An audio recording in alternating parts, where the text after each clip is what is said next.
নমস্কার। হরি ওম তৎসৎ, হরি ওম তৎসৎ, হরি ওম তৎসৎ। আপনারা সব ভালো আছেন? এই ভিডিওটা দিলাম কেন? এটা আমার ক্লায়েন্ট দেখার একটা ভিডিও। এটা গত বছর হয়েছে। একজন মানে আমাদের কলকাতার একটা সরকারি হাসপাতালে একজন ডিপার্টমেন্টাল হেডের ঘরে আমি বসছিলাম। তো সেখানে এই ভদ্রলোক এসছিলেন কোনো রেফারেন্সে ওই ডাক্তার দেখাতে আরকি। তো তখন ডিপার্টমেন্টাল যিনি হেড তিনি আমাকে বললেন যে, "এনাকে একটু দেখো না তুমি অমিত, যদি পারো। এনার একটু অসুবিধা আছে।" তাই আমি বললাম, "হ্যাঁ, ঠিক আছে, কোনো অসুবিধা নেই, আমি দেখে দেবো।" তো উনি বাই অ্যাপয়েন্টমেন্ট এসেছিলেন আমার কাছে। তো যেদিন এসেছিলেন ওনার মিসেসকে নিয়ে এসেছিলেন। তা আমি দেখলাম ওনাকে, দেখে আমি কোনো রেমেডিস দিইনি। ওনাকে ডায়াগনোসিস করেছি। ডায়াগনোসিসে আমি যেটা করেছি সেটা ওনার হাতে দুটো ভয়ঙ্কর আংটি ছিল। ডেঞ্জারাস গ্রহের আংটি। এই নয় যে আশ্চর্য কিছু। আপনারও অনেকের হাতে আছে, হয়তো লেগেছে আছে। হ্যাঁ, যেটা লাগবে সেটা তো পড়তে হবে। তো ওনার কাছে ওটা দুটো ছিল ভয়ঙ্কর। কিরকম? একটা কাশির সিরাপ আপনাকে ডাক্তার প্রেসক্রাইব করেছে, আপনি খেলেন। খাওয়ার পর সেটা রেখে দিলেন, কারণ কাশি সেরে গেছে। ওই সিরাপটাই যদি আপনি আবার ২ মাস বাদে খান, ওটা কিন্তু পয়জন। ওই একই কাশি হয়েছে। আপনি ওই সিরাপটাই খাচ্ছেন, কারণ ওষুধটা রয়ে গেছিল অর্ধেক। ওটা কিন্তু পয়জন। ওটা খেলে কিন্তু আপনার এফেক্ট হবে। তো ব্যাপারটা হচ্ছে ওই আংটি দুটো ওনাকে হয়তো কোনো সময় হয়তো প্রয়োজন ছিল, কেউ দিয়েছে, উনি পড়েছিলেন বা সেই সময় হয়তো ভালো হয়েছে, আমি সেটা জানি না। কিন্তু এখন যে ওনার খারাপ হচ্ছে সেটা আমি বুঝতে পেরেছিলাম। তা আমি শুধু ওনাকে বলেছিলাম, "আপনি আংটি দুটো খুলুন, খুলে আপনার জেলাতে দেখবেন কোনো বড় তালাও আছে বা পুকুর আছে, সেখানে ফেলে দেবেন। কোনো ডোবাতে নয়। মায়া করবেন না পয়সার। যাক।"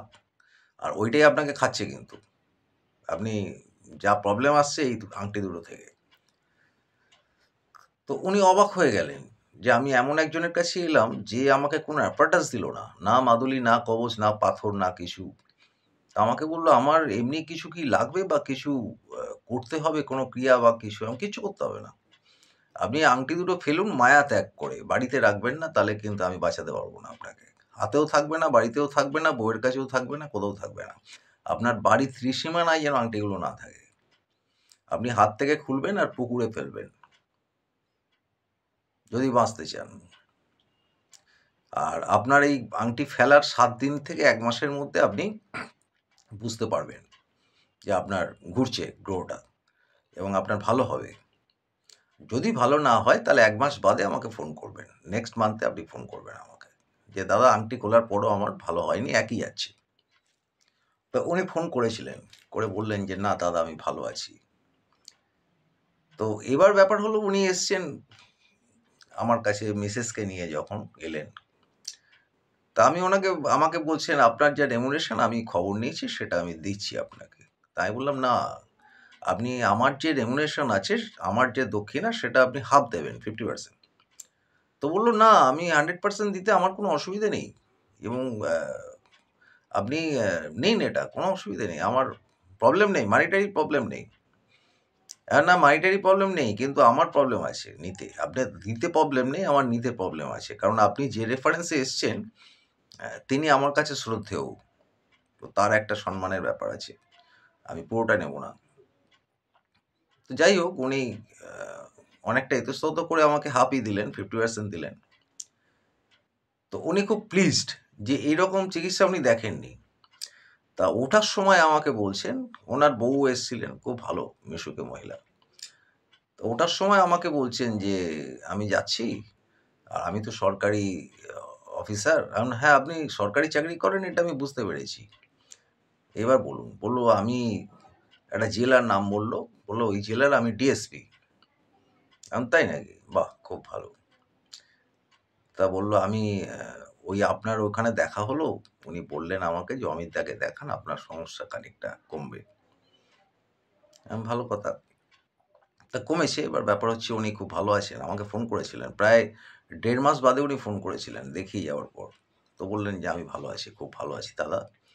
এবং যদি কোনো অসুবিধা হয় আমি ফোন করে যাব আপনার কাছে।" আমার মনে হয় না অসুবিধা হবে। কারণ অসুবিধে হলে আমিই বলতাম আপনাকে। আর অসুবিধা হবে না। তবে যাই হোক, যেকোনো জিনিস দুমদাম পড়বেন না। হ্যাঁ, ওষুধ খেলে কি হয়? ওষুধ খেলে রোগটা ভালো হয়, কিন্তু লিভারটা ড্যামেজ হয়। তো মুশকিলটা এখানটা। ওষুধটা সেরমভাবেই খেতে হবে যাতে রোগও ভালো হবে, লিভার যাতে ড্যামেজ না হয়। যারা ওষুধ খাচ্ছে তারা তো রোগের জন্যই খাচ্ছে, কিন্তু ওষুধের রিঅ্যাকশনে লিভারটা যায়। তো আপনার হয়ে গেছে সেইটা। আপনার এখন তো রোগটা চলবে না, এখন সেই ওষুধটা চলবে না। আপনার ছোটবেলায় জ্বর হয়েছিল মানে আপনি বড়বেলা অবধি জ্বরের ওষুধ খাবেন, এটা তো হয় না। তো যখন আপনার প্রবলেম হয়েছিল হয়তো আপনাকে পাথর দিয়েছিল, কিন্তু এখন আপনার প্রবলেম নেই, ওই পাথরটা কাজ করছে না, গ্রহ তো ঘুরে গেছে না, তো ফলে হবে না। পুরোনো ক্যালেন্ডার ঘরে রাখার মতো, ঠাকুরের ছবি আছে রেখে দিলাম, হ্যাঁ, ফেলবো কোথায়, মানে এরম ব্যাপার হয়ে গেছে। ভালো থাকবেন।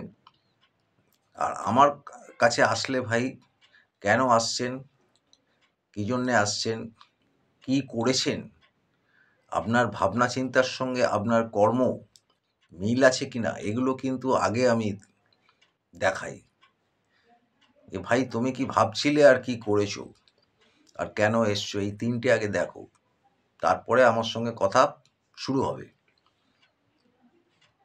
সেইটাই ব্যাপার। যে কোনো মানুষকে আগে আমি আয়না দেখাই, দর্পণ দেখাই, যে তুমি কি করেছো দেখো, কি ভাবছো দেখো, ভাবনার সঙ্গে কর্মের মিল নেই। তো সুতরাং এইগুলো আগে বোঝাতে হয়, তারপরে আমি ইন্টেলিজেন্সিতে যাই যে আমি কি বলছি সেটা তোমার নেওয়ার মতো ক্ষমতা আছে কিনা। অ্যাপাটাস নয়, বুদ্ধি। আমার যে কথা, সেই কথার তুমি মর্মার্থ যদি বুঝতে পারো তাহলেই এসো, নালে তোমার পয়সাটা নষ্ট হবে। কারণ আমি ওই দুমদারাক্কা পাথর ফাথর দিই না, কবজ টবজ, মানে এগুলো আমি বেচি না কিছু। আমি একমাত্র বুদ্ধি বেচি, বুদ্ধি বিক্রেতা, ব্যাস, আর কিছু না। ভালো থাকবেন সবাই, আনন্দে থাকুন। আর খুব সাবধান, এমন কিছু ওষুধ খাবেন না যে রোগটা আপনার হয়নি। আপনার ক্যান্সার হয়নি, আপনি ক্যান্সারের ওষুধ খেতে শুরু করলেন, কেমোথেরাপি নিচ্ছেন, এটা ঠিক না, এটাই ক্ষতিকর। ভালো থাকবেন।